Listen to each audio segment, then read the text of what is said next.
SSC ফলাফলের আরো খবর জানাতে এবার যশোর থেকে আমাদের সঙ্গে যোগ দিচ্ছেন সহকর্মী ইন্দ্রজিৎ রায় এবং সিলেট থেকে এম এ কাইয়ুম। প্রথমেই যেতে চাই যশোরে ইন্দ্রজিতের কাছে। ইন্দ্রজিৎ, এবার যশোরে ফলাফল কেমন দেখছেন, পাশের হার কত এবং ফলাফল নিয়ে শিক্ষক শিক্ষার্থী এবং অভিভাবকরা কি বলছেন?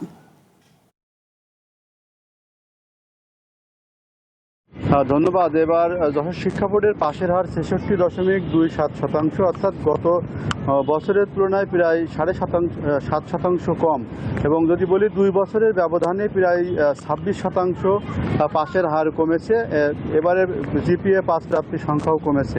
অর্থাৎ শিক্ষা বোর্ড কর্তৃপক্ষ বলছে যে এবার পরীক্ষা মূল্যায়ন যথাযথভাবে হয়েছে এবং যে কারণেই পরীক্ষার যে পরিসংখ্যানগত যে এটি কম হলেও মানের দিক থেকে ঠিকই আছে বলে তারা দাবি করছেন। এবং অভিভাবকরা বলছেন যে এই শিক্ষার্থীদের যে কারিকুলাম ছিল সেটি 2024 সালের প্রথম দিকে তাদের যে নতুন কারিকুলামে শিক্ষা ব্যবস্থা চালু করা হয়েছিল সেটি 5 আগস্ট পরবর্তী সময়ে এসে সেই কারিকুলাম বাতিল করা হয়।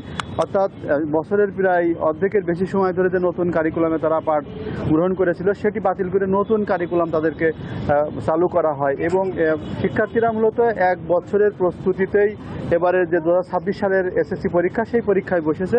এটি একটি কারণ বলে দাবি করছেন শিক্ষক শিক্ষার্থী এবং অভিভাবকরা। তারা বলছেন যে নতুন কারিকুলামে শিক্ষার্থীদের অধিকাংশই কিন্তু পুরোপুরি প্রস্তুতি নিতে পারেননি, যে কারণে এবারের ফলাফল যে পাশের হার এবং জিপিএ পাস প্রাপ্তির সংখ্যা সেটি কমেছে।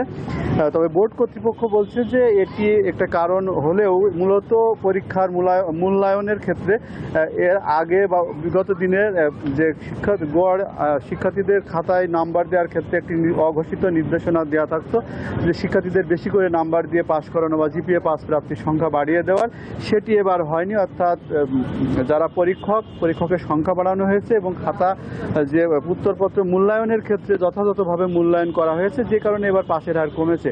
তবে আমরা যেটি দেখেছি যশোর বোর্ডে কিন্তু ইংরেজি এবং যে গণিত এই দুটি বিষয়ে সবচেয়ে বেশি শিক্ষার্থী অকৃতকার্য হয়েছে। সব মিলিয়ে যশোর বোর্ডের যে পরীক্ষার ফলাফল সেটি নিম্নগামী এবং শিক্ষার্থী অভিভাবক সবাই বলছেন যে এবারে পরীক্ষাটি যেহেতু প্রস্তুতির ঘাটতি ছিল সেটি একটি কারণ এবং একই সঙ্গে মূল্যায়নের ক্ষেত্রেও কিছু কিছু ক্ষেত্রে এটি যথাযথভাবে মূল্যায়ন করা হয়েছে বলে শিক্ষার্থীদের মধ্যে একটি।